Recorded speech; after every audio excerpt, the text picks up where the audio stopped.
di kalian? Sudah, Pak. Apa munculnya? Pertemuan 5 ya? Iya, Pak. Oke, Iya, Pak. terima kasih.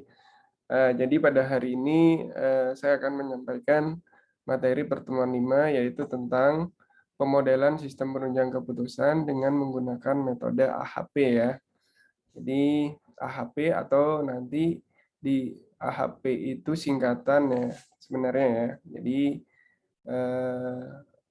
sebenarnya adalah Analytical Hierarchy Process atau yang biasa disingkat dengan AHP. Sebenarnya ada beberapa metode dalam sistem penunjang keputusan ya. Selain AHP, ada SAW, ada ANP, dan ada TOPSIS ya kalau nggak salah itu. Ya, cuma memang yang umum yang banyak digunakan itu adalah AHP. Silakan nanti Anda cari-cari juga di searching ya di Google atau di Google Scholar. Contoh-contoh sistem penunjang keputusan menggunakan AHP itu pasti sudah banyak ya metode yang digunakan ya. Oke, hari ini kita fokus pada pemodelan ya, pemodelan atau sistem penunjang keputusan menggunakan metode AHP. Nah, pengembangan dengan menggunakan pendekatan sistem penunjang keputusan terdapat ada 3.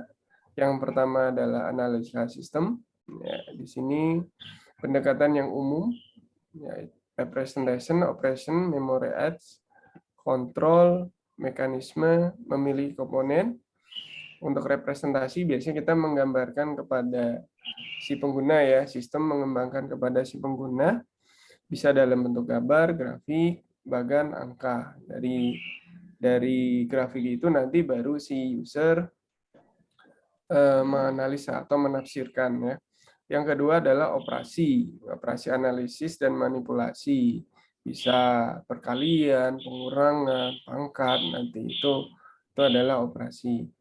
Yang ketiga adalah bantuan memori atau data itu nanti yang kita olah, kita simpan pada database ya atau basis data. Terus mekanisme kontrol, nanti ada menu atau fungsi, ada pesan kesalahan atau perintah bantu. Jadi ketika kita mengembangkan sistem, nanti sistemnya itu melingkupi hal-hal seperti ini. Ada operasi, ada representasinya, ada database-nya, terus ada mekanisme kontrol ya. Ketika ada terjadi kesalahan, misalnya kesalahan inputan dari si pengguna, itu pesan kesalahan apa yang muncul dari sistem ya. Tuh. Itu pengembangan sistem penunjang keputusan. Jadi dikembangkan ya, bukan hanya dalam bentuk model, tapi juga bukan hanya dikembangkan dalam bentuk model, tapi juga dituangkan dalam bentuk program ya atau antarmuka ya. Terus yang kedua adalah perancangan iteratif, bukan interaktif ya, iteratif. Rancangan sistem penunjang keputusan harus memungkinkan untuk mengubahnya secara cepat dan mudah. Iteratif itu pengerjaannya bukan hanya sekali ya, berulang 2 kali, 3 kali, 4 kali sampai didapatkan hasilnya. Nah, itu bentuk-bentuk perhitungan di dalam menggunakan pengembangan sistem ya. Nah, contoh kalau pengembangan sistem kan secara umum kan ada analisa, terus ada desain, ada implementasi ya, ada pengujian. Ketika nanti kita mau mengembangkan sistem lagi, berarti kembali lagi ya pada analisa seperti itu terus ya. Jadi apa ya? Langkah-langkahnya kita namakan iteratif. Iteratif itu apa ya? Berulang pada ukuran yang sama itu ya, iteratif. Terus pengembangan sistem SPK itu harus bersifat adaptif. Adaptif itu bisa menyesuaikan terhadap perubahan waktu ya. Di sini disebutkan di sini sistem adaptif yang terdiri dari ketiga, yaitu ada teknologi diproseskan oleh semua peran dengan teknologi yang disesuaikan dengan perubahan waktu. Nah, jadi di dalam kita mengembangkan sistem, nanti sistem itu tidak hanya suatu saat sistem itu harus bisa dikembangkan lagi dengan adanya perubahan waktu. Misalnya tahun ini saya kembangkan sistem, tahun depan karena kondisi dan waktu yang berbeda, maka sistem harus bisa dikembangkan lagi, ya seperti itu. Itu yang dikatakan bersifat adaptif, jadi bisa diubah dengan mengikuti perkembangan waktu. Terus untuk merancang komponen teknologi sistem penunjang keputusan yang efektif adalah merancang kapabilitas perangkat keras dan perangkat lunak bagi manajemen dialog, pendekatan alternatif struktur data berdasarkan fungsi manajemen data, serta merancang model analisis dalam pengambilan keputusan. Ya. Bentuk-bentuk sistem yang bagus itu ada dialog atau tanya jawab. Sistem tidak berbicara, tapi sistem itu memberikan respon. Contoh sederhana kayak gini. Ketika Anda memasukkan username dan password yang salah pada saat melakukan login, apa yang muncul? Maka sistem yang bagus itu akan memberikan apa? Maaf, username dan password Anda salah, silakan dicoba lagi. Jadi ada pesan kesalahan yang muncul atau ada pesan error yang muncul. Nah, di situ terbentuk sebenarnya sudah dialog atau komunikasi antara si pengguna dengan sistem. Ya. Ada juga dialog dalam bentuk perintah. Mungkin ketika Anda atau ingin menghapus sebuah file ya, contoh klik kanan delete, are you sure send to recycle bin, apakah Anda memasukkan file itu ke tempat sampah. Nah, ada dialog di situ, masih dialog perintah. Yes or no. Jika yes, berarti diproses perintahnya. Jika no, berarti dibatalkan. Kan gitu ya. Jadi itu dialog, masih perintahnya dalam bentuk dialog. Yes itu adalah sebuah perintah. Ketika kita menekan button yes, berarti kita melakukan sebuah perintah untuk mengeksekusi. Jika no atau cancel itu biasanya kembali lagi ke bentuk asal atau membatalkan perintah ya.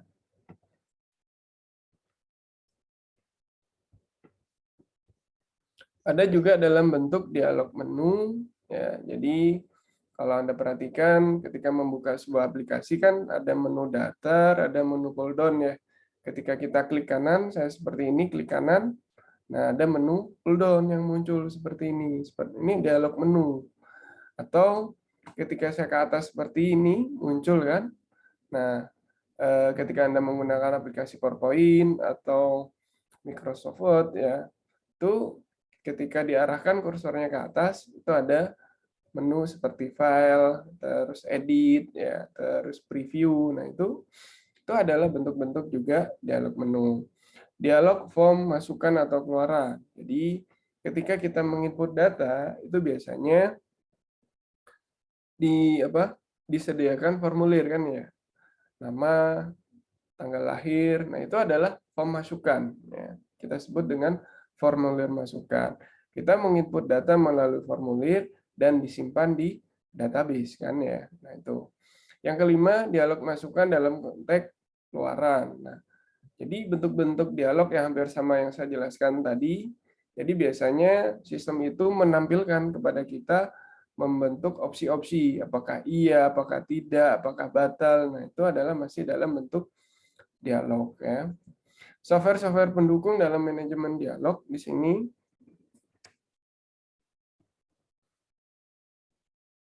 ada yang pertama adalah subroutine, bahasa pemrograman dengan konstruksi tingkat tinggi, bahasa definisi data, dan komponen dialog sistem penunjang keputusan. Subroutine itu apa ya? Jadi dalam sebuah program itu biasanya dipecah menjadi beberapa sub-subprogram. Ya, satu subprogram, dua subprogram, tiga subprogram. Itu subroutine. Terus kita dalam mengembangkan atau membuat antarmuka dialog itu kita melibatkan sudah bahasa pemrograman. Mau Anda mau pakai PHP, nanti mau pakai Java itu bisa-bisa saja ya di situ. Tentunya bahasa yang biasanya banyak digunakan itu adalah bahasa tingkat tinggi ya, bahasa yang memang mudah dimengerti oleh manusia ya, karena nanti ada tingkatan lagi yang namanya bahasa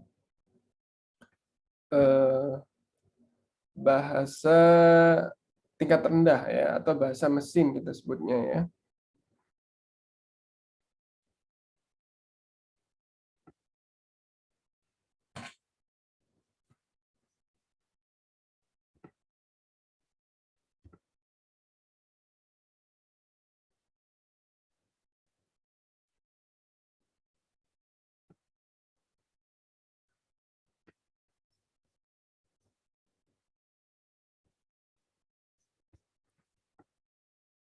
Oke, itu ya. Jadi ada bahasa tingkat rendah atau bahasa mesin. Nah, itu susah dipahami ya, susah dimengerti. Yang enak digunakan adalah bahasa pemrograman tingkat tinggi seperti PHP, Java, Visual Basic, DLP. Nah, itu bisa digunakan. Terus bahasa definisi data, komponen dialog pembangkit sistem penunjang keputusan. Selanjutnya yaitu manajemen database ya. Jadi sistem manajemen database berarti kita mengumpulkan data-data tadi, dikumpulkan dalam satu tempat, kita simpan di dalam basis data. Baru data-data tadi kita modelkan ya, seperti apa struktur datanya, operasinya. Pasti kalau data operasinya tidak jauh dari insert, update, delete. Yaitu operasi-operasi dalam data ya nanti. Terus ada kumpulan aturan atau kendala ya.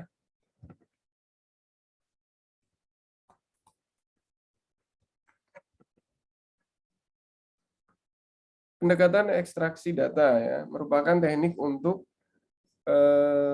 menghubungkan database sumber dengan database sistem penunjang keputusan ya. Manajemen model di sini memberikan kemampuan pengambilan keputusan untuk menganalisa masalah secara penuh melalui pengembangan dan perbandingan alternatif keputusan. Beberapa kapabilitas yang dibutuhkan dalam pemodelan yaitu yang pertama adalah kontrol, ya, interface yang pertama antarmuka ya, antarmuka yang disediakan antara user dengan sistem. Fungsinya apa? Untuk berinteraksi ya. Dua adalah kontrol ya. Kontrol di sini bisa kita artikan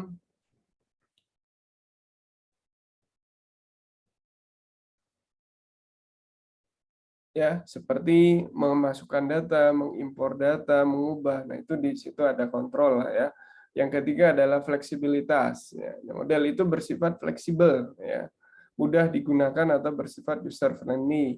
Dan yang keempat adalah feedback ya. Jadi ada validasi atau ada pesan kesalahan jika user melakukan kesalahan. Sistem memberikan feedback ya atau memberikan respon. Basis model ya, terdiri ada dari model permanen, model khusus, model untuk mendukung keputusan, strategis, taktis, dan operasional, model pendukung pendekatan analisis. Jadi bentuk-bentuknya juga sistem penunjang keputusan itu yang luarannya berupa strategis, berupa taktis, dan operasional ya. Nah, ini adalah pengembangan dari arsitektur sistem penunjang keputusan. Yang pertama, fungsi yang diperlukan SPK adalah dialog atau ini ya, interface atau antarmuka ya kita sebutnya ya, tapi yang sifatnya di situ apa ya, interaktif antara si pengguna dengan sistem ya, interaktif sifatnya. Jadi sistem user memberikan inputan data diproses oleh sistem, nantinya outputannya itu mudah dibaca ya, mudah dibaca. Karena dari output itu nanti user akan mengambil keputusan. Fungsi yang diperlukan adalah dialog, database, dan pemodelan. Jadi ini ya penting. Jadi saya tandai di sini.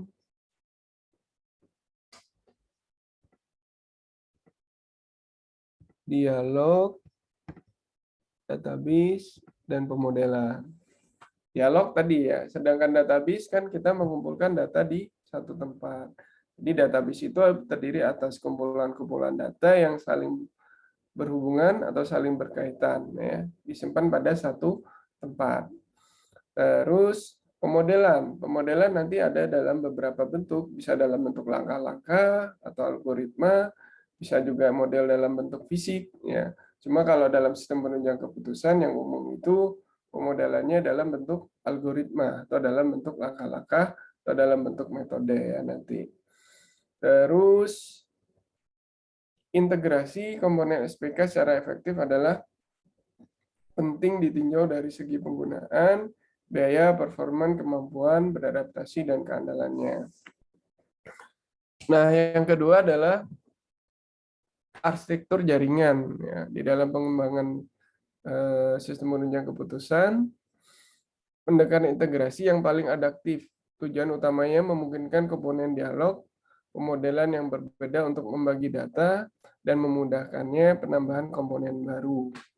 3, arsitektur jembatan ya kalau saya melihatnya ini ya.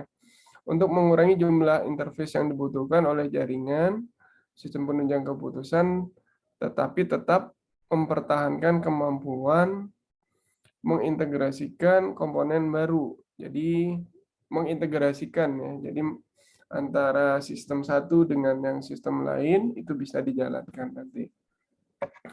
Arsitektur ini menyediakan sebuah atau kumpulan antarmuka ya atau interface ya di sini antarmuka atau interface.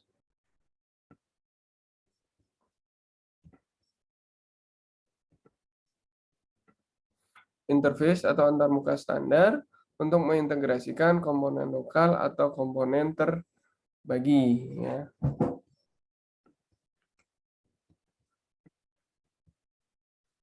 Arsitektur berlapis ya. Di sini arsitektur ini mencoba mengintegrasikan komponen sistem penunjang keputusan menggunakan komponen dialog dan database tunggal dengan berbagai macam komponen pemodelan. Di sini juga ada standar dan interface control. Ada arsitektur menara. Ya, di sini dikatakan arsitektur ini mencoba menyediakan komponen yang bersifat modular ya, dan fleksibel untuk mendukung bermacam peralatan perangkat keras dan sumber data. Perbedaannya dengan arsitektur jaringan adalah arsitektur ini dirancang untuk lingkungan operasi tunggal pada setiap tingkatan. Ya. Nah, contoh ya, pada penerapan dari sistem penunjang keputusan menggunakan AHP ya, metode AHP.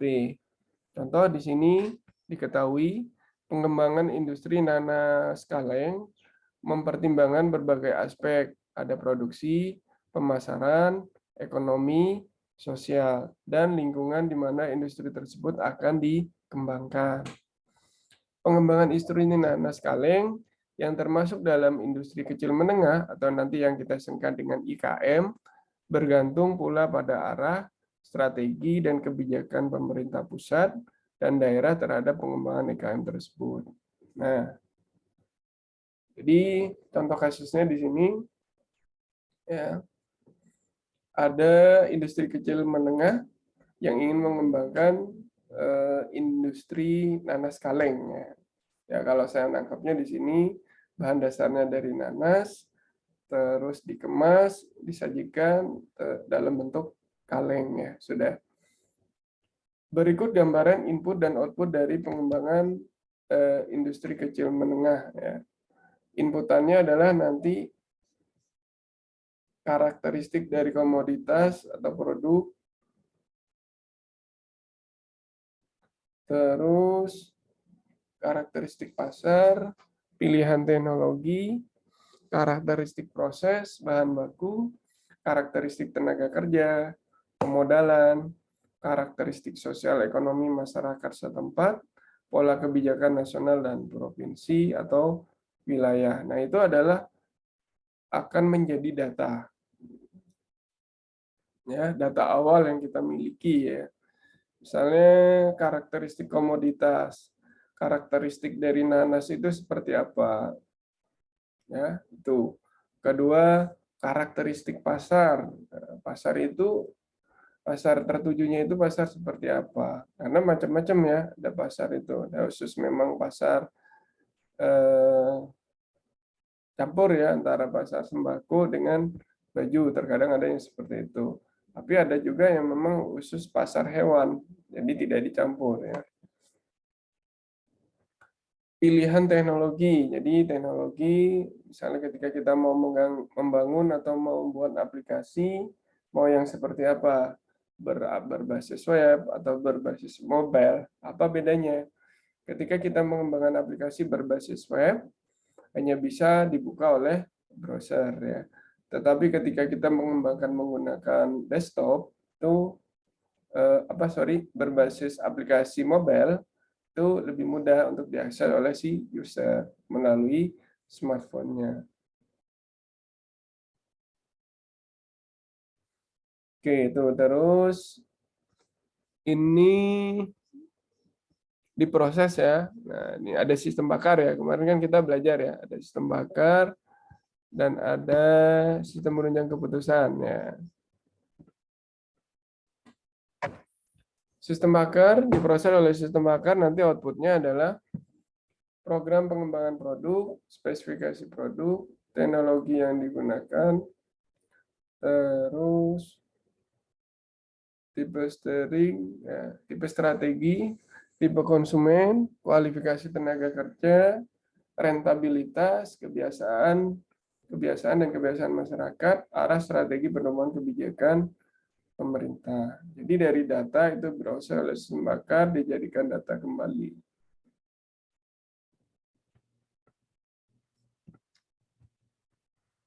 Strategi pengembangan industri nanas kaleng pada kasus ini mengarah pada strategi pengembangan pemasaran berdasarkan alternatif segmentasi geografis, yaitu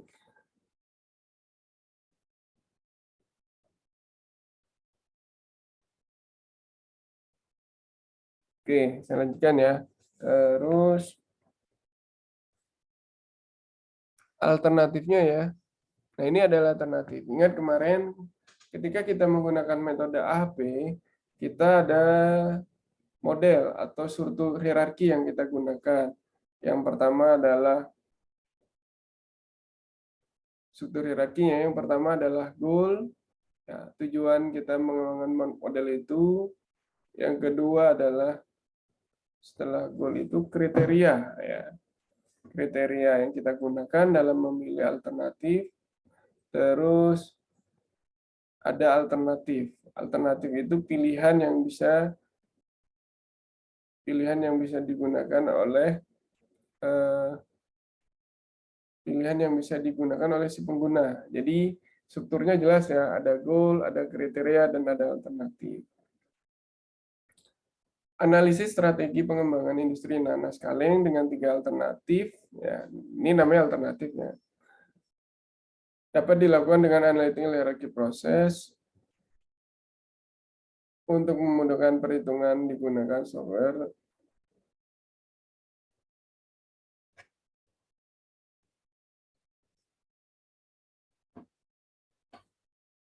Nah, ini alternatif tadi disebutkan. Ya.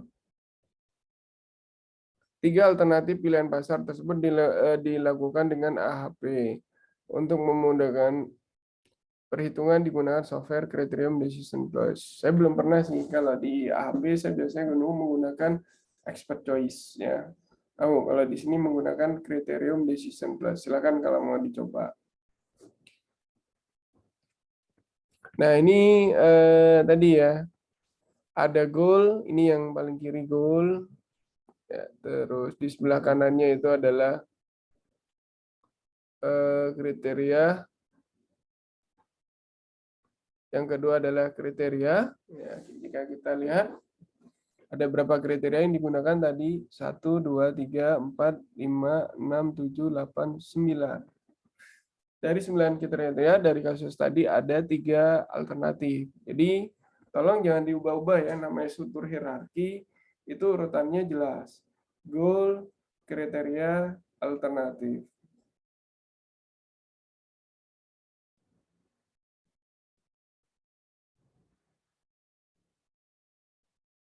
Jadi ada goal, ada kriteria, ada alternatif ya. Nah, saling keterkaitan semuanya ya. Jadi maksudnya apa? Saya ingin memilih bagaimana strategi pengembangan IKM sehingga apa? Saya melibatkan orang ya atau yang paham tentang tenaga kerja ya. Oke, ini adalah kriteria yang digunakan dan ini baik mau nyusun ke atas, mau nyusun ke samping, ingat ya selalu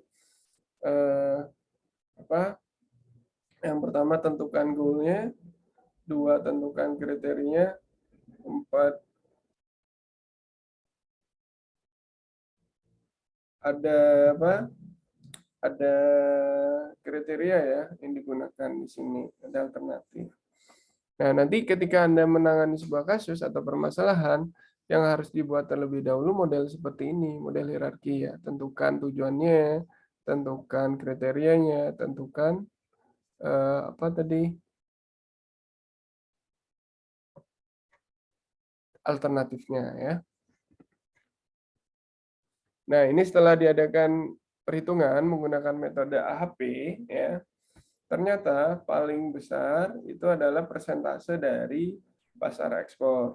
Yang kedua baru pasar nasional, pasar lokal. Sehingga Pak, industri kecil menengah tadi disarankan untuk memasarkan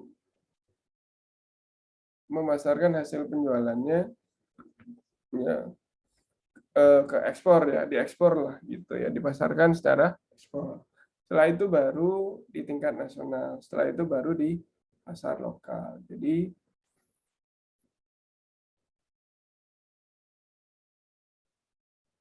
kalau lihat dari gambar ada pasar ekspor ya yang menjadi dukungan ya. Oke. Nih, AHP merupakan sebuah metode kualitatif dan kuantitatif. Jadi terdiri dari 2 dia ya, metodenya kualitatif iya, kuantitatif iya, kualitatif iya, kuantitatif iya. Apa bedanya? Kalau kualitatif itu kita masih menggunakan pendapat orang. Tapi kalau kuantitatif kita sudah memproses dalam bentuk angka-angka ya, dalam bentuk numerik lah. Kuantitatif untuk merumuskan dan menganalisis keputusan. Ya. AHP telah diterapkan untuk banyak masalah karena menggunakan perbandingan dan fleksibilitas, ya, sehingga banyak perusahaan dan pemerintah secara rutin menggunakan AHP. Jadi yang perlu Anda ingat tadi ya, dalam ketika kita sebuah dapat permasalahan mau diselesaikan menggunakan sistem penunjang keputusan, yang pertama Anda apa? Harus menentukan ya.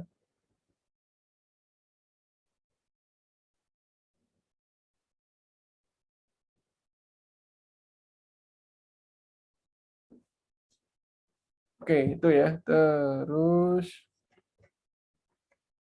nah, ini adalah skala yang nanti digunakan. Nanti Anda mungkin pernah melihat skala Likert juga. Kalau yang kita gunakan nanti adalah skala Likert, ada juga skala AHP ya. Skala AHP itu menggunakan skala antara 1 sampai dengan 9.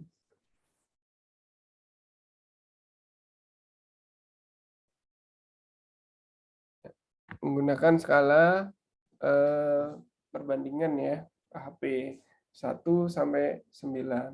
1 itu apa artinya, 2 itu apa artinya, itu ada artinya.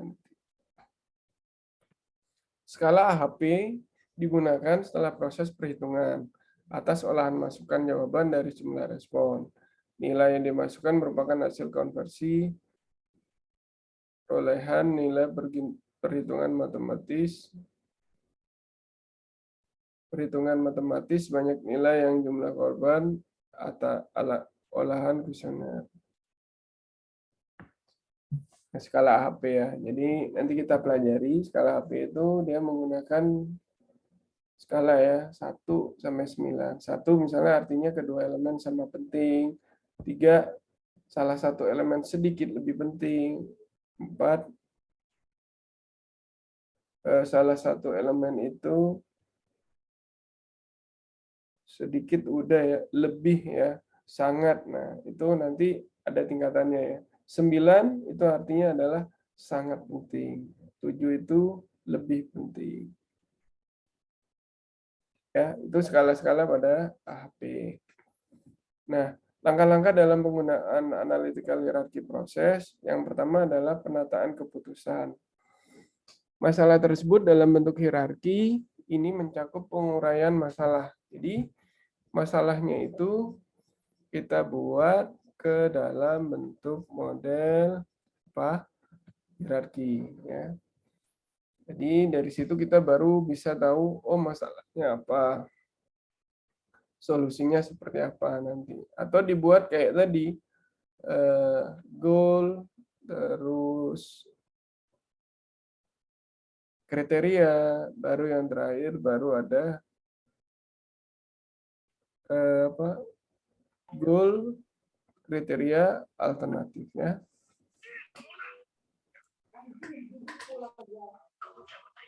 Kriteria itu juga bisa nanti memiliki subkriteria ya.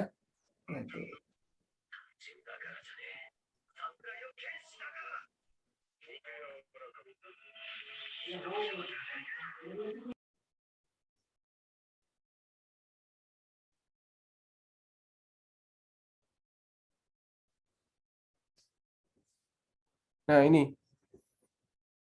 untuk misalnya untuk membeli rumah ya, contoh kasus membeli rumah. Berarti kita harus tahu ya, membeli rumah itu kriterianya seperti apa, alternatifnya apa saja. Diawali dari paling atas, tingkat fokusnya adalah goal, rumah terbaik untuk dibeli. Tujuannya ditandai dengan beberapa kriteria, dan tingkat kedua menunjukkan gambaran kriterianya adalah harga, itu jadi saya ingin misalnya harganya yang murah. Dua, lokasi, ya. Lokasinya ingin dekat dengan saya.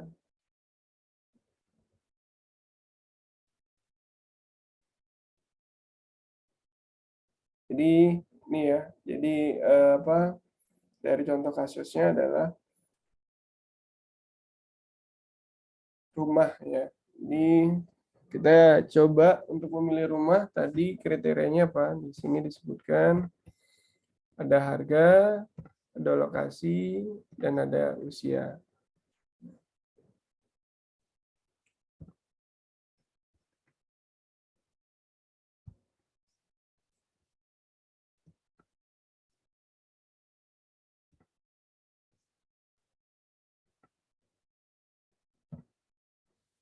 Oke, contoh misalnya lokasi mungkin akan dibagi menjadi fasilitas transportasi. Jadi kriteria memiliki subkriteria. Hiburan, fasilitas bisa juga berisi nanti rumah sakit dan sebagainya. Adalah susunan pada tingkat menengah seperti itu. Susunan hierarki menggambarkan hierarki sederhana ya. Jadi ketika kita dapat permasalahan, langsung dibuatkan model hierarkinya. Tujuannya apa, kriterianya apa, alternatifnya apa. Nah ini ya, ini kalau tadi kan bentuknya ke kanan, kalau ini bentuknya dari atas ke bawah.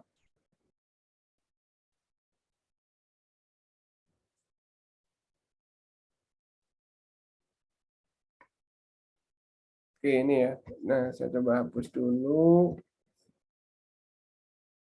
Ini apa tadi, berangkat dari yang pertama adalah apa? Berangkat dari goal atau tujuan, disebutnya goal ya. Terus setelah goal kita tentukan apa kriteria ya. Kriteria untuk membeli rumah itu apa? Yang pertama harganya, maunya harga yang murah misalnya.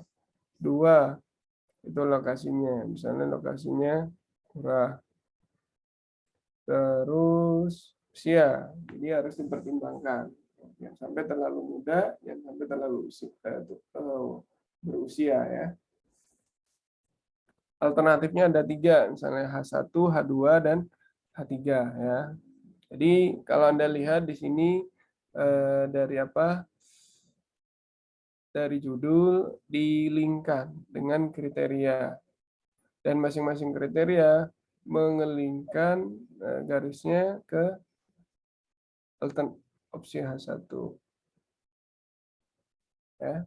Jadi ada tiga kriteria, ada tiga alternatif. Ini namanya kriteria.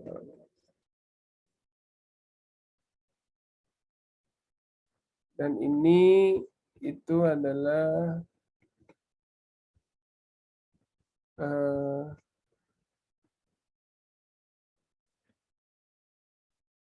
ini apa alternatifnya ya. Ingat alternatif lebih minimal 2 ya, tidak boleh 1. Kalau alternatifnya 1 tidak perlu kita pikir-mikir pakai menggunakan kriteria ya.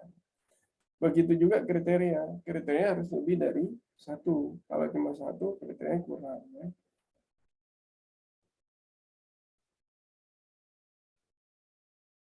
Oke, itu bentuk. Nah, ini juga yang dinamakan model hierarki ya.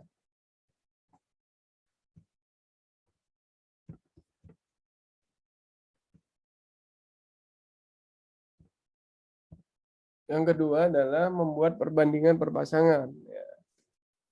Dalam langkah ini, unsur-unsur tingkat tertentu dibandingkan berpasangan sehubungan dengan spesifik elemen di tingkat atas. Sebuah matrik perbandingan dibentuk dan digunakan untuk menghitung prioritas elemen yang sesuai. Jadi,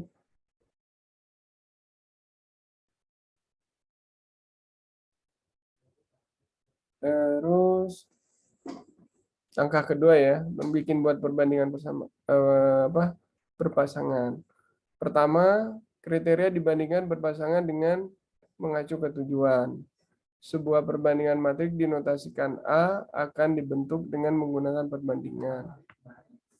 Masing-masing masukan atau entry A, I, J dari matrik tersebut dibentuk membandingkan elemen baris dan kolom. Perbandingan dari dua kriteria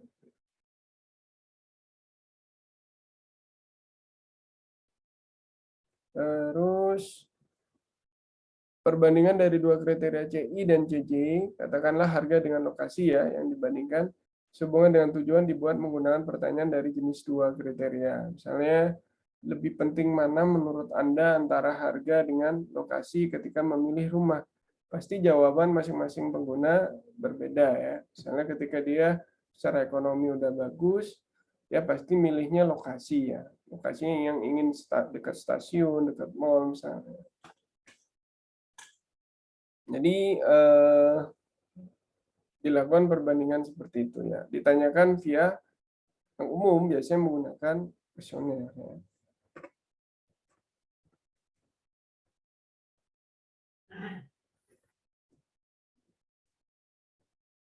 Di sini disebutkan Saati pada tahun 2000 menyarankan penggunaan skala 9 poin untuk mengubah penilaian lisan menjadi numerik.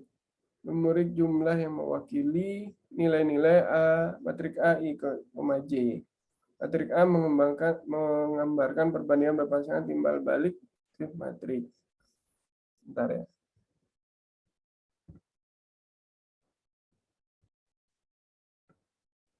Oke, saya lanjutkan ya. Langkah ketiga yaitu prioritas lokal dan konsistensi perbandingan. Ya. Setelah matrik perbandingan atas kriteria terfokus dengan tujuan telah ditetapkan, prioritas lokal kriteria diperoleh dengan konsistensi penilaian ditentukan. Standar ini disepakati oleh Saati 2000 bahwa prioritas kriteria diperkirakan dengan mencari W agent vektor ya kita sebutnya. Secara persamaan dituliskan CR sama dengan CI dibagi RI ya. Konsistensi rasio ya itu sama dengan konsistensi indeks sama rasio indeks ya.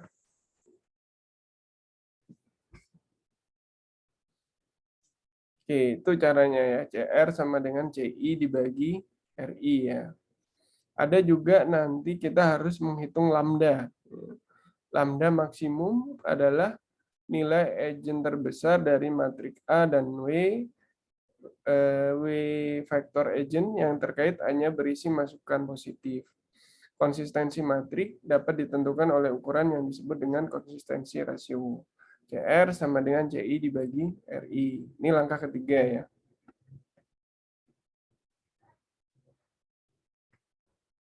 Di mana kita bisa menghitung nilai CI-nya ya nanti.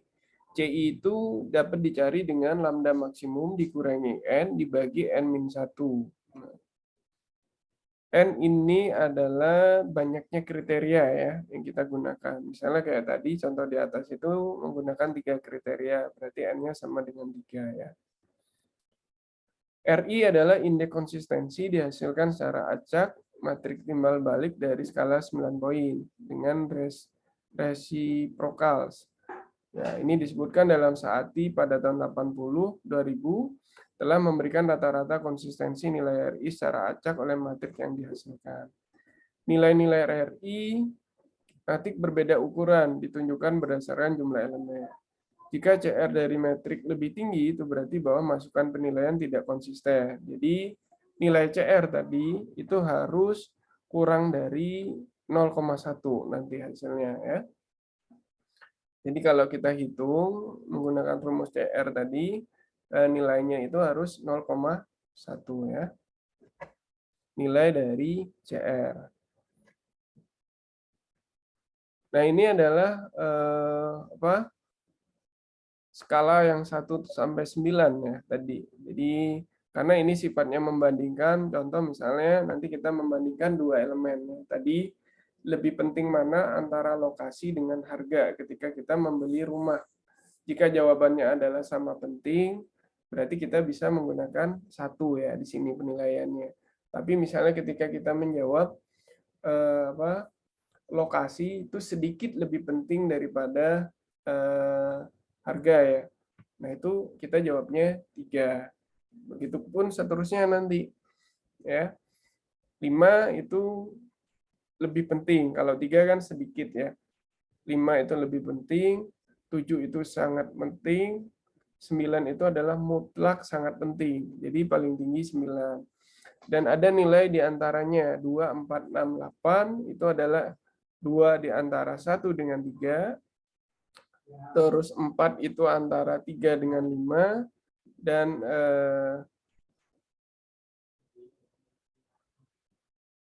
8 itu antara 7 dengan 9 ya.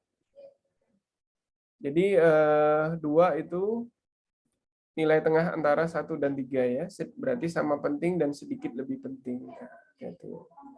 Terus 4 itu antara 3 dengan 5 ya. 4 itu antara 3 dengan 5 berarti sedikit lebih penting dan lebih penting ya. Nah, tadi ya itu penggunaannya. Nah, jadi nilai ini masih kalau saya katakan 2, 4, 6, 8 itu nilai ragu-ragu ya.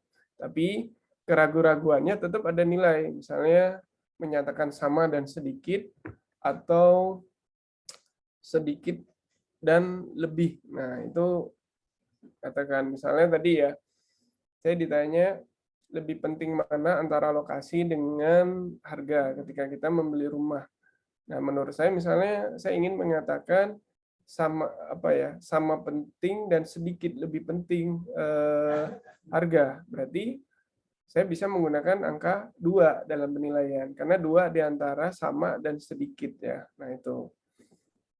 Nah, itu ya, ini yang dikatakan skala Saati, beda dengan skala Likert yang 1 sampai 5 penilaiannya. Biasanya digunakan untuk puas, tidak puas, ya, sangat puas, seperti itu ya.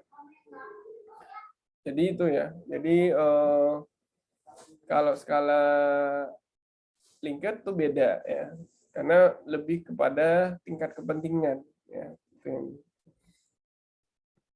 Terus nah, ini adalah konsistensi rata-rata ya. Jadi nanti ketika kriteria yang misalnya kriteria yang kita gunakan itu adalah 3, N-nya sama dengan 3 berarti rasio indeksnya 0,58. Kalau misalnya N-nya sama dengan 6 berarti rasio indeks yang kita pakai adalah 1,24. Nah, itu ya. Size itu adalah angka 1, 2, 3 dan menggambarkan jumlah elemen data yang kita gunakan atau N ya tadi.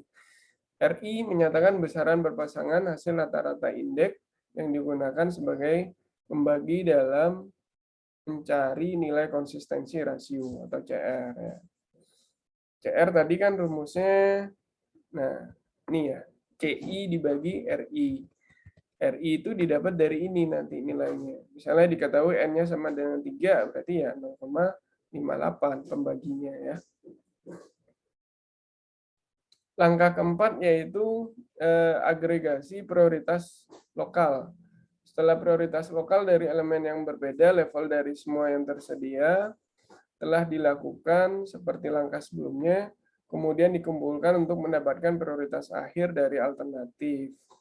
Ya, final dari prioritas yaitu CI kali lokal prioritas of CI with respect to the goal. Nah, jadi gini, kalau lihat dari ini, jadi pertama kita bandingkan dulu antar kriteria. Lebih penting mana antara harga jika dibandingkan dengan lokasi dan usia dari rumahnya. Nah, setelah itu baru nanti kita mencari alternatif yang terbaik berdasarkan kriteria. Berdasarkan kriteria harga, rumah mana yang terbaik? Apakah H1, H2, H3? Atau yang kedua, berdasarkan kriteria lokasi, rumah mana yang terbaik? Apakah H1, H2, H3? Nah, itu dibandingkan satu persatu. Setelah itu, berdasarkan usia dari rumahnya menjadi kriteria ya, rumah mana yang terbaik berdasarkan usia. Setelah itu baru dihitung secara global tadi ya, berdasarkan harga, lokasi, dan usia dari bangunan, mana yang menjadi alternatif. Apakah H1, H2, H3. Nanti kelihatan peringkatnya. Oh ternyata H2, oh ternyata H1. Ya. Nah itu dari hasil itu baru bisa menjadi pertimbangan untuk mengambil sebuah keputusan ya. Nah itu.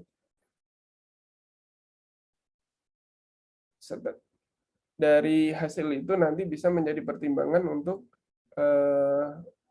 mengambil sebuah keputusan. Nah, ketika kita tahu, oh berdasarkan kriteria lokasi, harga, dan usia bangunan, ternyata H1 yang paling menjadi prioritas. Berarti nanti dalam pengambilan keputusan, saya bisa mengambil H1 untuk saya beli ya rumah. Nah itu secara saya sampaikan secara konsep ya, atau secara teori dulu, algoritma atau metode menggunakan AHP ya. Selanjutnya buat latihan minggu depan, silakan Anda download dari link ini ya nanti. Di modul kalian ada nggak kira-kira yang ini, link ini?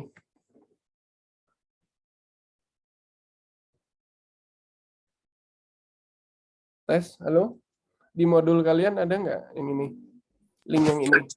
Ada, Pak. Ada, Pak. Ada, oke. Silakan saya minta tolong buat latihan minggu depan di download ya. Silakan Anda cari tutorial baik menggunakan YouTube atau menggunakan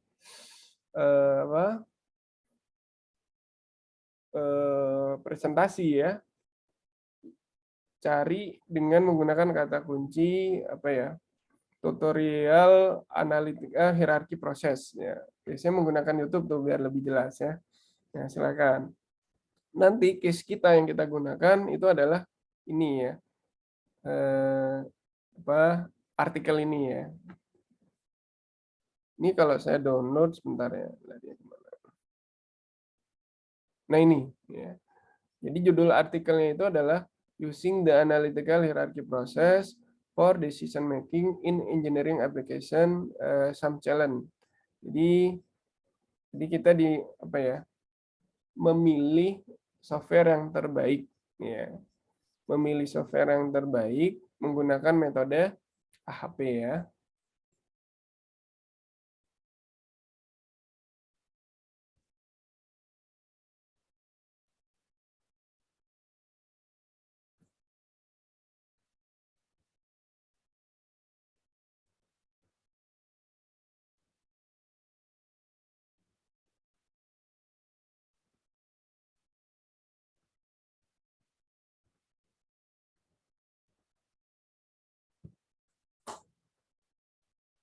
Saya taruh di chat ya linknya ya.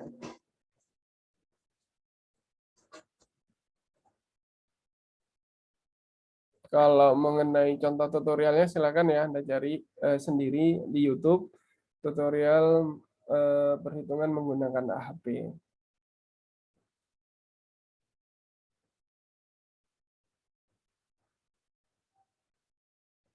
Oke, itu dulu materi pada hari ini. Mudah-mudahan minggu depan saya bisa hadir untuk melanjutkan perhitungannya ya. Mungkin ada yang mau ditanyakan untuk materi pada hari ini.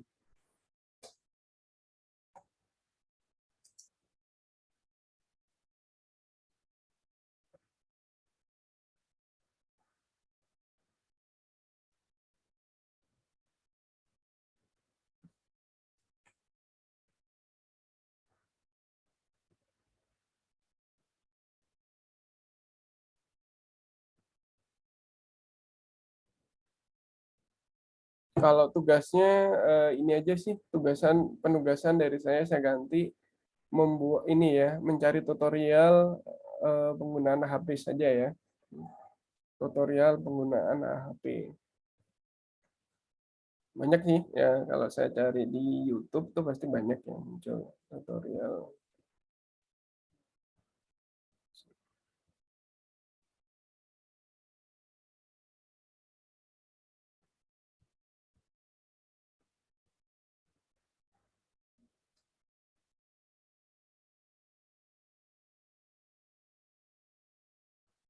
Tutorial HP. Nah, saya stop share.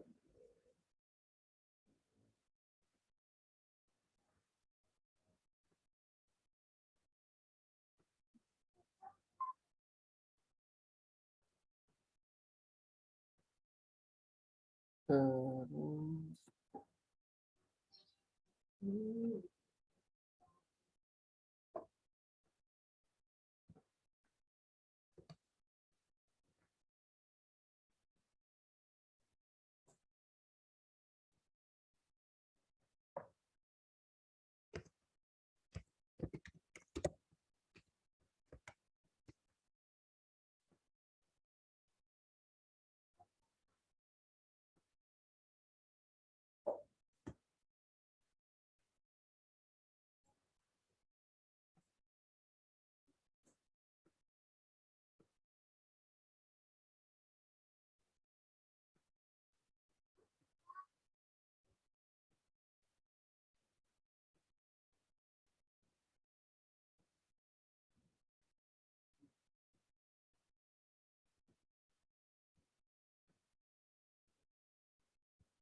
ini ada contoh ya, linknya YouTube ya, bisa Anda lihat juga eh, penggunaan HP ya, di situ langkah per langkah itu.